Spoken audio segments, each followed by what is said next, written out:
Here lately, most of my episodes try to focus around a theme. Last week's episode, it was revolving around mothers and the terrible things they did. I added an additional companion mini episode to Patreon that also followed along with that theme. Today's episode, there is no theme. These are just simply newly released bits of audio that are widely varied in both the content of the audio as well as the background of each one. This episode, I expect you might be shocked, disgusted, on the edge of your seat, and believe it or not, you might also laugh a little bit. Welcome back to Music City 911.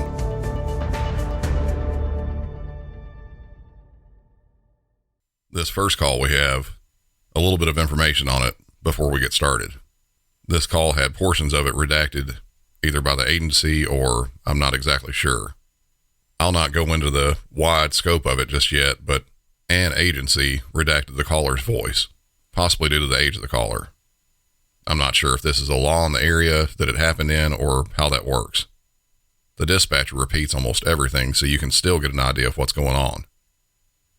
And a warning up front, this does involve a child.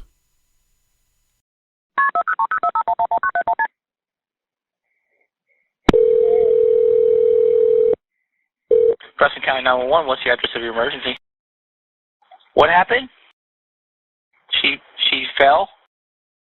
Shot herself? What's your address? Do you live on, is she okay? Are you next to her? No, I'm at a neighbor who's trying to run across the street. I know, firearm and... It's okay, I got nothing right now. They're outside. They're not on scene. Well, Sir, are you there? I had to jump a creek. Okay. I need you to get in there and get some rags and put pressure on that wound, find out to control the bleeding, and I need to secure the firearm. With a mother, right? No, 12-year-old. The caller's 9. The girl shot is 12. Are you there? Sarah, she shot herself in the head. Shot herself in the head? She's got blood coming out of her mouth. Okay.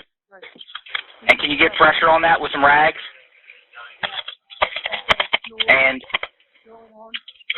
I need you to get her to get rags, put pressure on that, control the bleeding as much as you can. I need to secure the firearm. Is it close by? There is now. Neighbors in the house. Okay, yeah. You able to secure the firearm? Breathing. Yeah, I put it aside. Okay, and she's breathing? She's got,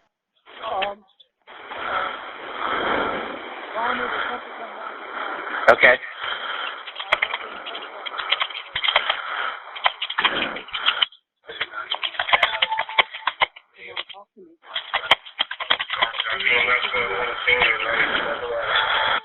Okay, you got rags and pressure on? Yeah, so I hit her up. I'm afraid she's choking. Yes, Anthony. Just turn her to the side. To the side so she doesn't aspirate, okay? Yep, on her side. Keep applying pressure. We have help coming. The call starts off with the dispatcher trying to figure out what's going on, what the address was, etc. As I said, we only really got one half of this, and the only other pieces we got from the caller's end was some very muted background audio from what sounded like possibly a neighbor. It was very hard to tell, though. At first, you hear the dispatcher say something about someone who has fallen down. Then he says, she shot herself. Later on in the call, it sounds like she shot herself in the head. He was trying to have them put pressure on the wound to stop the bleeding. With a gunshot wound to the head, if the skull is fractured, which with most self-inflicted gunshot wounds to the head, there is going to be a skull fracture, you wouldn't want to put the same kind of direct pressure as you would a wound to another body part. With, say, a wound to the leg, you're trying to provide pressure to essentially close the veins or arteries that are bleeding out. That can potentially prevent death from the patient. With a skull fracture, pressure there can further break apart the skull embed more pieces of it in the brain, or compress the brain and cause further damage.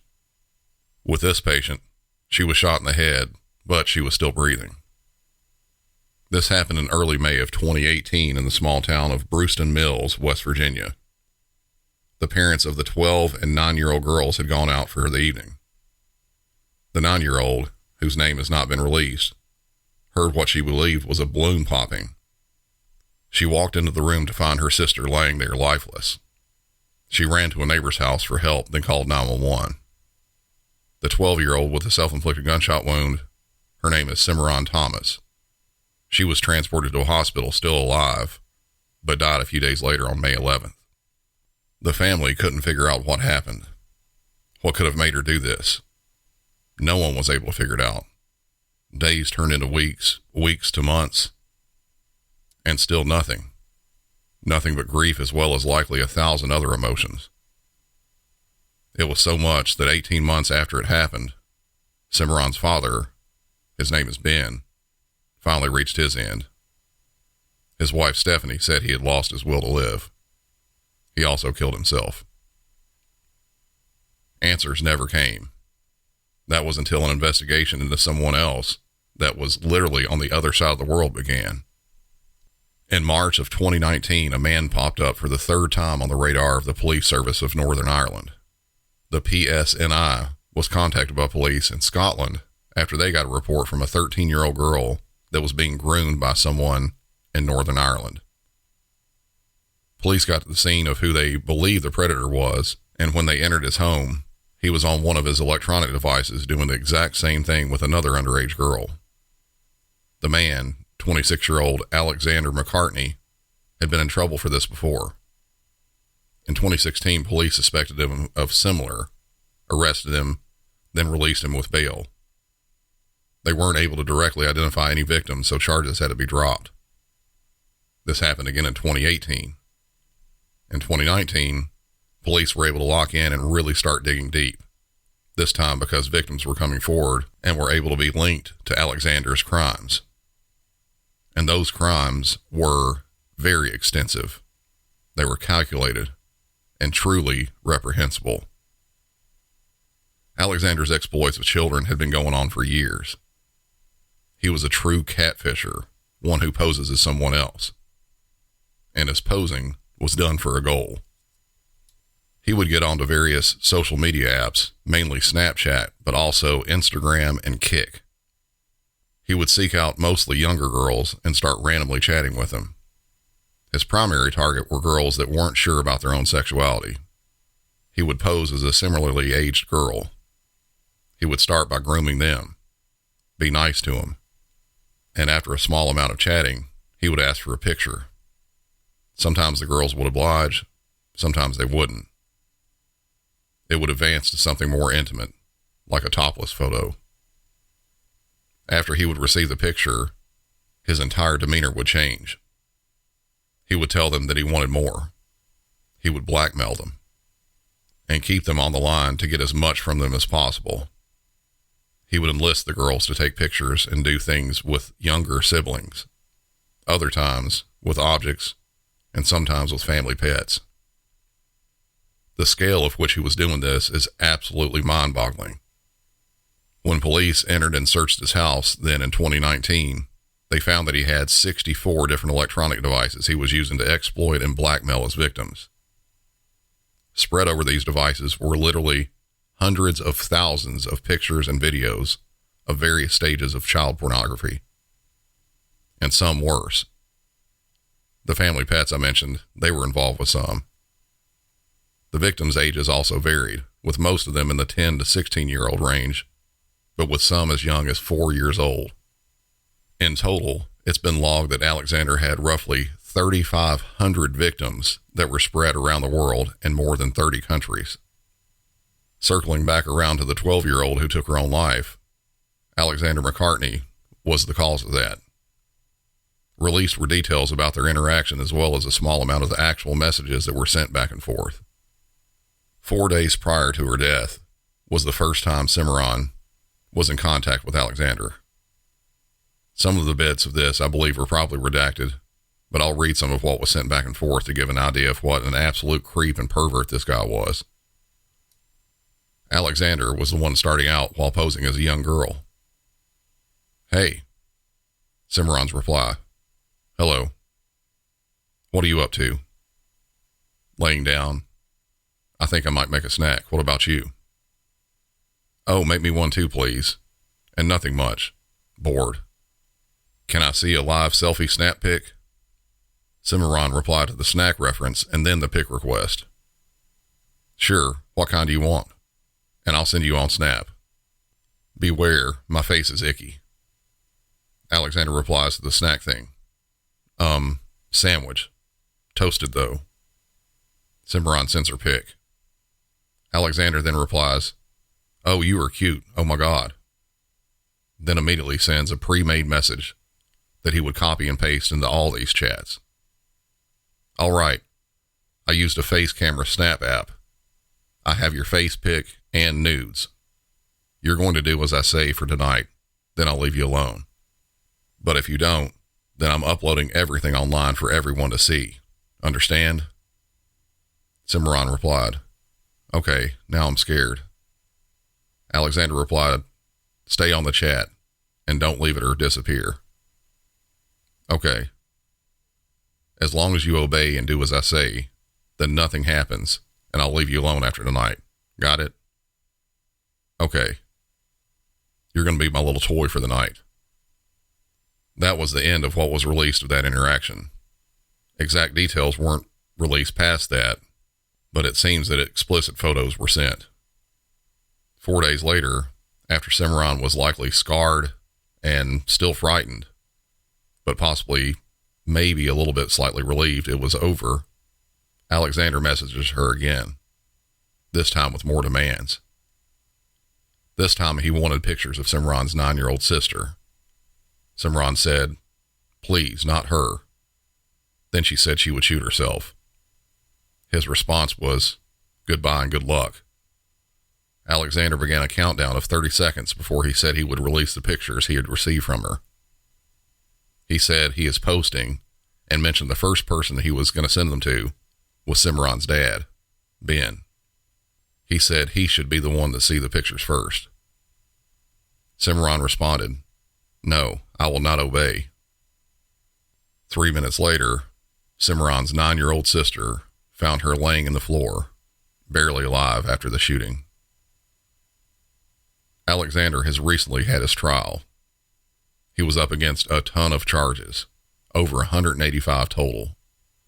There could probably easily be more charges, a lot, but it seems that amount was what could be firm and nailed down.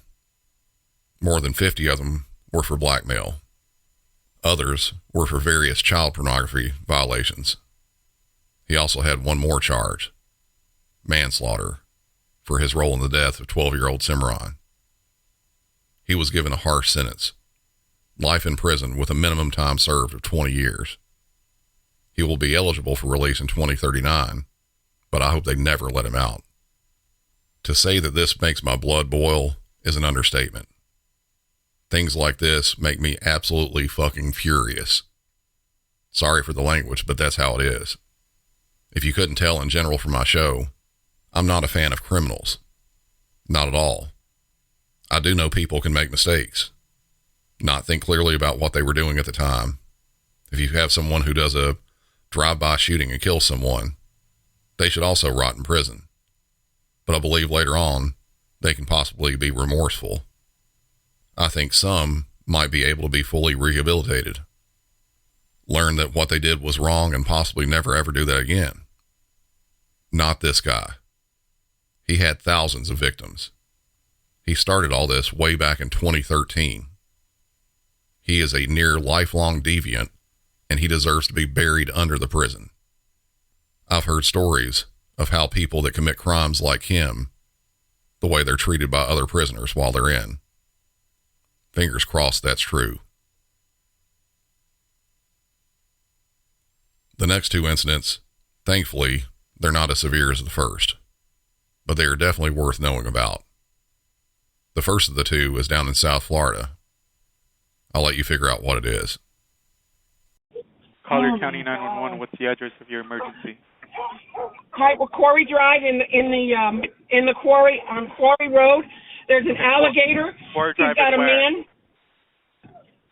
in the community of the quarry. I don't know. Okay. He's going. What's your name? Hurry up! Hurry up! We have a man down, and an alligator is on him. He's got his hand. An alligator is biting him? Yes. Oh yeah. Okay. Okay. Is it just one person though? One person down. Where did he go? Okay. He's right there. Okay. He's right Okay, there. I'm getting them on the way. Okay. the Are they in the alligator's water or just on land?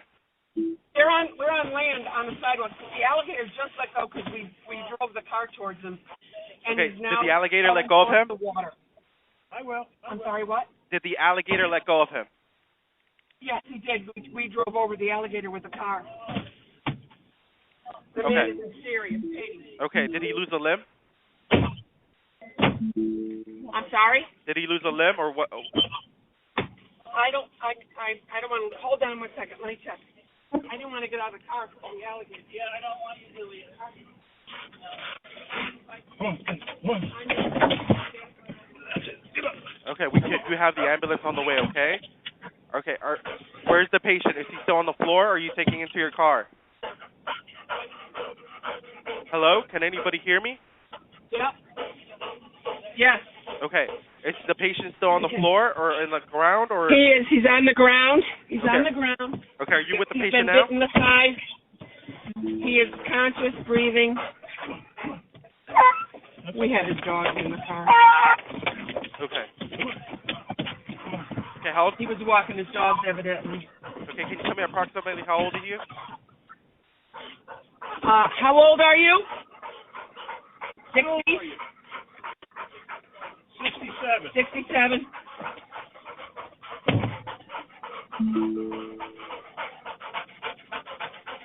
Good boy. You stay right there. Good boy.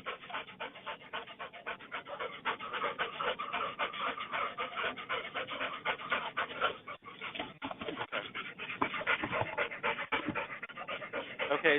Where's the animal? Is it dead? No, the animal went back into the water.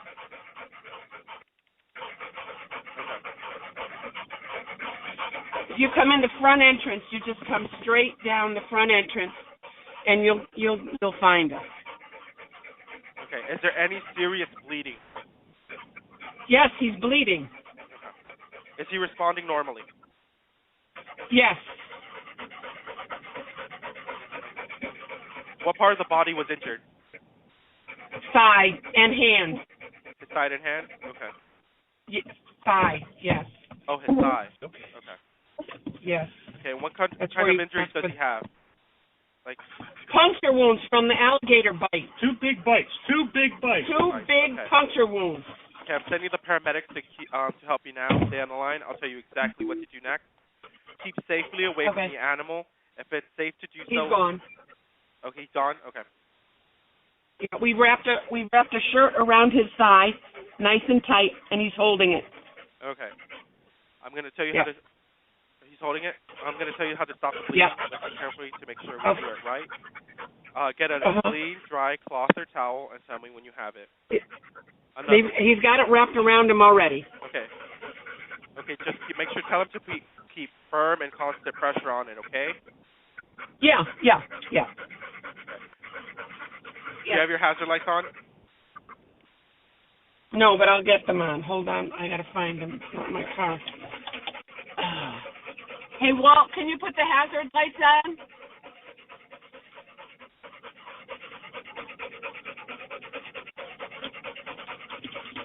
I can't see them, but I'll put them on. I can't see them. I don't know where they are on this car. Okay, that's all right. It should be a red triangle. A red. Here it is. There we are. Yep. There we go. Got him. Is he still awake? He's not going unconscious? Yep. He's not.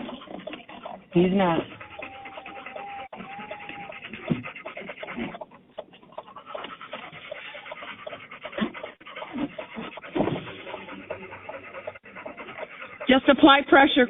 That's all you could do. Is it stopping a little bit? Okay. Is it? It's stopping. What? Can you walk over to my house? There's a whole, my wife is here. Okay. I'm online with the paramedic. He's telling me what to do for you. Okay, thank you. Yeah, he's got pressure on it. It's got pressure. Okay. Does it look like it's getting under control, or is it bleeding through? No, it's not bleeding through much, is it? It's not bleeding, it's ripped. No, it's just torn. No, he's good. Can I get off? I gotta go contact his wife. Okay. Well, no, just keep me on the line. I hear the ambulance. Just keep me on the line until one of the responders are there. Okay. All right. I can hear him now. Once they arrive, we can go ahead and disconnect. Okay. Just let me know when they. All right. I can hear them. Here they are. They're coming down right now. They're pulling up. Yeah. Just let me know when they park. Okay, and then we can disconnect. Okay, I'll let you know.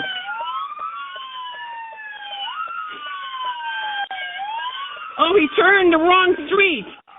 Oh, he turned. Where'd he go? Oh, he turned.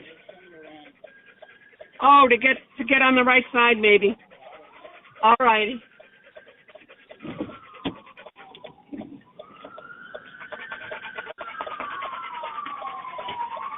Oh boy. Okay, are they pulling back? They're coming around now. Okay. Oh no. Come What's over going on? here. They're not in the right spot. No, they're going away.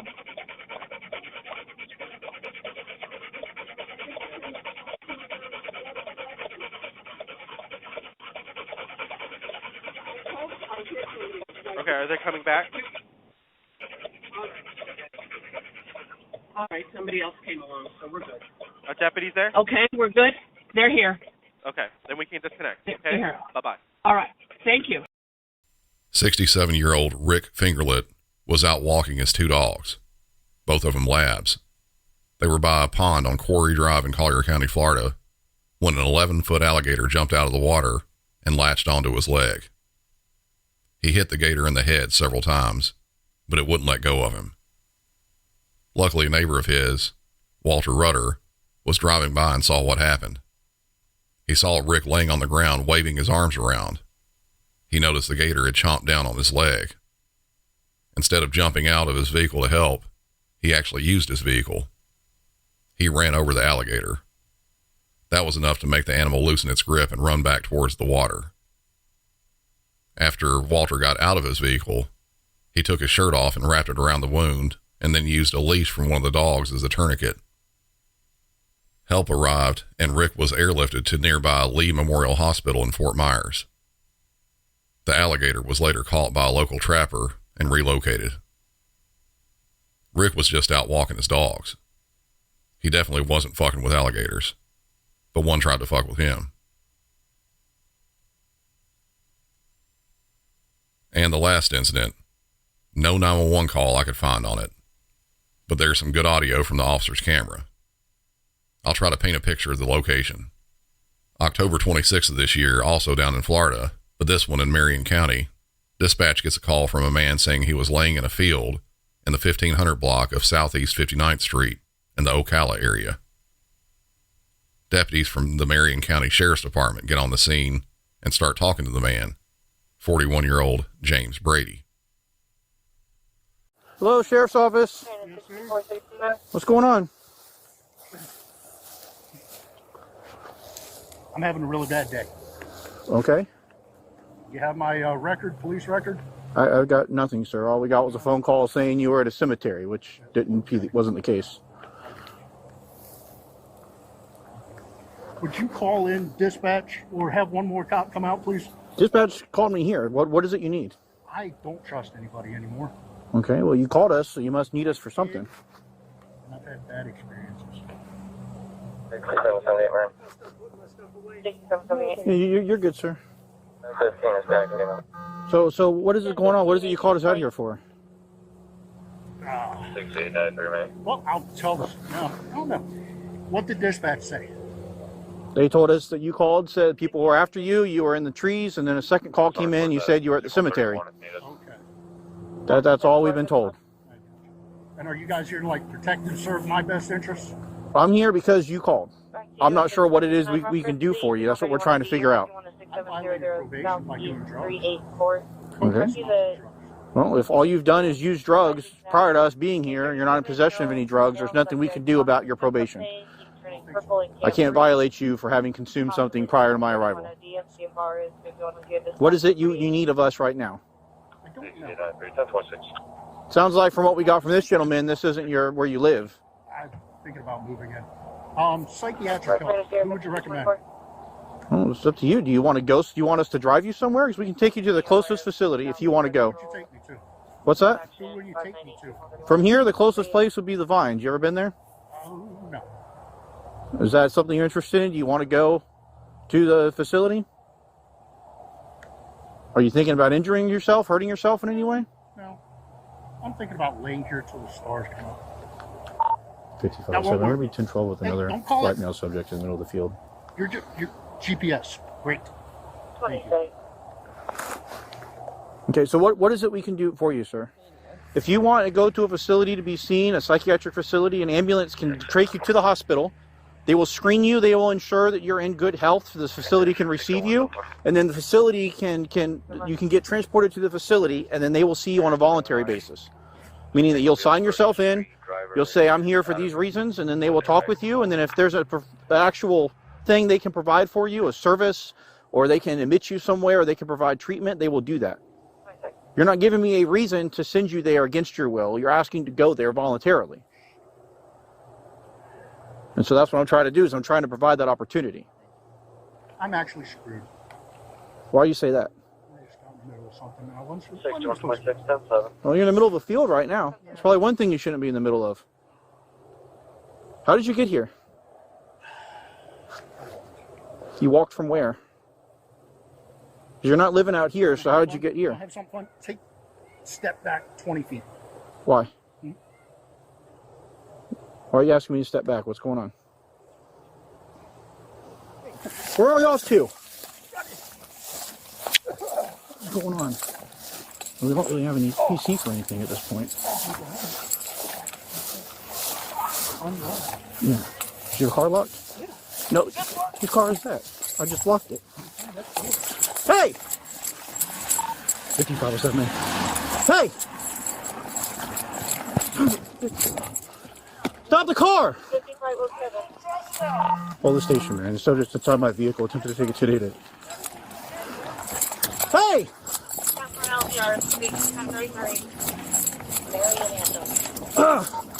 That seems like someone who has had a little bit too much of some sort of adult candy. I'm not really sure what he had taken, but it was something that was messing with his head and had him deep in some thoughts. He was lying in the middle of a field flat on his back. At the end, you hear him just hop up and start running towards the road. What you didn't hear is something that happened on the phone call that James made to police. It was reported that he said he hopes that the deputies have their doors locked because he likes to steal cars. The deputies didn't heed his warning. He went and stole one of their cars. 6585, I'm behind OPD. We're westbound 10th Street. Westbound 10th Street. 5980, I'm behind you. Let me call it. You can get a pin on that car. Get a pin on that car.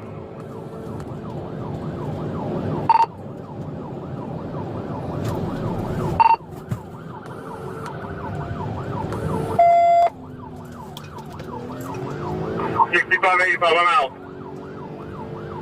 Come on. 5980. I'm behind it. I'm going to try and pit, Marion. I'm trying to pit. Okay, pit. 200 and okay. Pit. Do not let him get out of there. Show me your fucking hand! Pit, pit. 200 and I'm okay. Keep your hands up! Take your time. We got all the time in the world, guys. Open the door!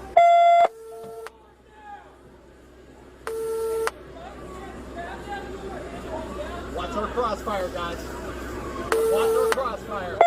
We're good.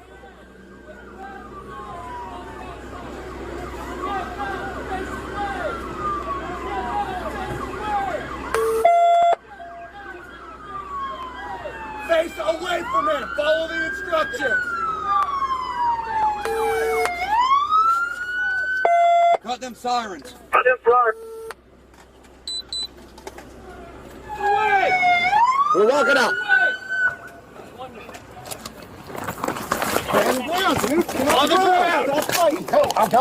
I'll go. Gentlemen, I told the cops twice. These guys showed up, and I think the cops were false. There's something going on at the Hilltop Lounge. I think they're running prostitution. Somebody ride with, please. I think they're doing prostitution out there. I accidentally stole the main guy's car. Let your hand go. In 2020. Let your hand go. I think I stole his car in 2020. Anyway, I was up there for the last week. They drug me, and I think they have other people in there.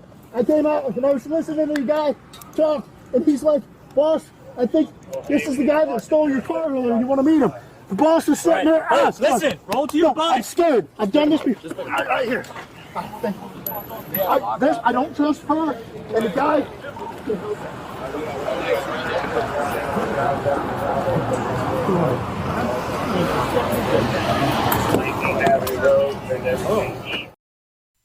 So my guy stole a cop's car and drove off after giving warning to the deputies that he hopes their cars are locked because he likes to steal cars. Nope. Car doors were not locked and keys were in the vehicle. He peeled out and left the scene at a high rate of speed, never really looking like he had the greatest control of the vehicle. He managed to make it nearly 8 miles down the road before, after multiple attempts to pit maneuver him, they finally were able to. Once they got him out of the patrol car, he tried to fight a bit with the deputies, but they ended up getting him in custody. He was arrested and charged with grand theft of a motor vehicle, fleeing, eluding police, burglary to a dwelling or conveyance armed. I'm thinking that was something to have to do with the police car having a weapon inside of it, and aggravated battery of an officer. He is currently awaiting trial. That's going to do it for this one. Follow the show on all social media, all of which are linked in the show notes. Share the show with anyone you think might like to listen, and check out that bonus episode over at patreon.com/MusicCity911. Until next time, for Music City 911, I'm Brandon, and y'all have a good one.